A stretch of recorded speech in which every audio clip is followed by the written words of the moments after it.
The gavel hit the block with a firm thud, marking the beginning of yet another court session in Courtroom 2B. People shifted in their seats, papers rustled, and the bailiff called the next case. Judge Harold Whitmore adjusted his glasses, his expression unreadable as always, stoic, composed, a man who had spent decades interpreting the law and keeping order. Then, without warning, the heavy wooden doors at the back of the courtroom creaked open. No one paid much attention at first. They figured it was someone late to the hearing. But when heads turned, murmurs broke out. Confused glances were exchanged. A stray dog, stood in the doorway. He looked rough. His coat was matted and dusty, patches of fur missing along his back, and his ribs faintly visible through his thin frame. His paws were caked with dried mud. His ears stood up in alertness, and his eyes scanned the room quickly. Everyone stared. He didn't look scared. He didn't look lost. He looked like he had somewhere to be.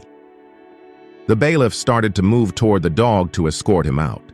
But before he could take 2 steps, the dog began walking down the center aisle.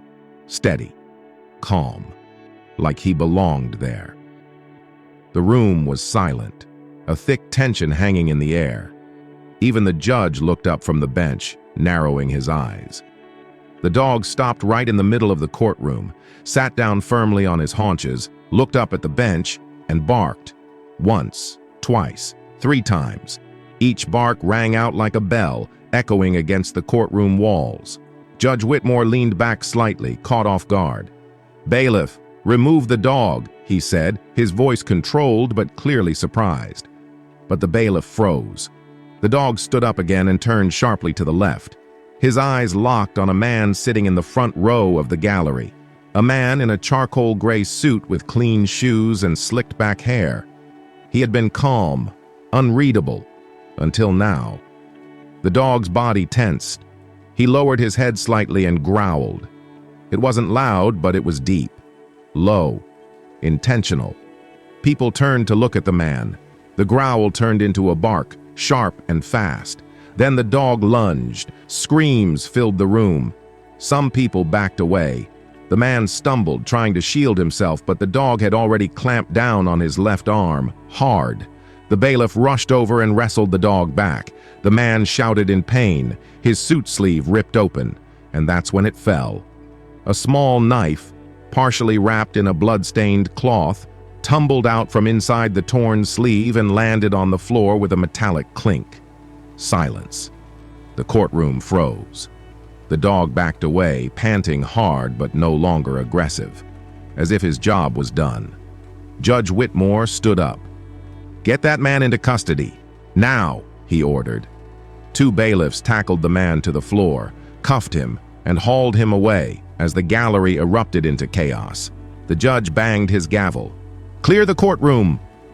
Within minutes, the room was emptied. Reporters scrambled outside. Spectators whispered in stunned disbelief. The stray dog sat in the corner, tongue hanging out, as calm as ever. But inside Judge Whitmore's head, questions thundered like a storm. How had the dog known? The man, now identified as Raymond Tucker, had only been out of jail for 5 days. He'd served time for burglary and weapons possession, but nothing about him had set off alarms when he walked in that morning. His name hadn't even been on the docket. He wasn't supposed to be in that courtroom at all. But he had shown up anyway, sat quietly in the front row, hands folded, expression calm, and he had come with a concealed knife. He had come for something, or someone, and the only one who had noticed was a dog no one knew. Later that day, back in his chambers, Judge Whitmore sat alone with the dog. The animal control officer had come, ready to take him to the city shelter, but the judge had asked for time. The dog lay beside the judge's desk now, head resting on his paws. "You knew, didn't you?" the judge murmured, looking down at him. "You saw him." The dog looked up, ears twitching. There was no explanation, no logic to it. But something deep in Whitmore's gut said this wasn't random. The next morning, The courthouse staff pieced together what they could. The dog had been living behind the building for weeks, sleeping under a loading dock and scavenging food from the trash bins. A janitor named Gary had been feeding him bits of leftover lunch each day. Gary said the dog had been acting strange for days, pacing around the courthouse perimeter, circling near the loading bay, growling at the shadows. No one had thought much of it, but apparently the dog had seen Tucker more than once. He'd watched him sneaking around after hours. He'd seen him pull the knife from his coat and mutter to himself. The janitor had caught bits and pieces of it, something about revenge, something about the judge. No one had taken it seriously, but the dog had. And when the time came, he hadn't waited for anyone's permission. He had walked in, barked 3 times, and saved a life. The judge didn't let animal control take him. He called the mayor's office himself. 3 days later, a ceremony was held outside the courthouse. Reporters lined the steps. News vans filled the block. Judge Whitmore stood behind a podium, holding back emotion. "This dog, this stray, walked into my courtroom and stopped a tragedy. He didn't wear a badge. He didn't carry a weapon. But he saw what the rest of us didn't, and he acted." He paused, clearing his throat. "I've spent my life believing in law, in procedure, in evidence. But today I have to admit, sometimes justice doesn't come in a suit or a briefcase. Sometimes it comes in the form of a 4-legged stranger who refuses to stay silent." The crowd erupted in applause. The dog stood beside him, wearing a brand new blue collar with a silver tag engraved simply, "Justice." He wagged his tail. From that day on, Justice became part of the courthouse. The staff pooled money to take him to the vet, get him vaccinated, and have him cleaned up. The receptionist kept a jar of biscuits by her desk just for him. The judge's chambers became his home during the day, with a bed tucked under the window. He never barked in court again. He didn't need to. People said his presence brought calm to the courtroom. Victims and children often sat with him before difficult testimonies. Officers found themselves smiling more. Even Judge Whitmore, once known for being rigid and unemotional, seemed lighter. Months passed.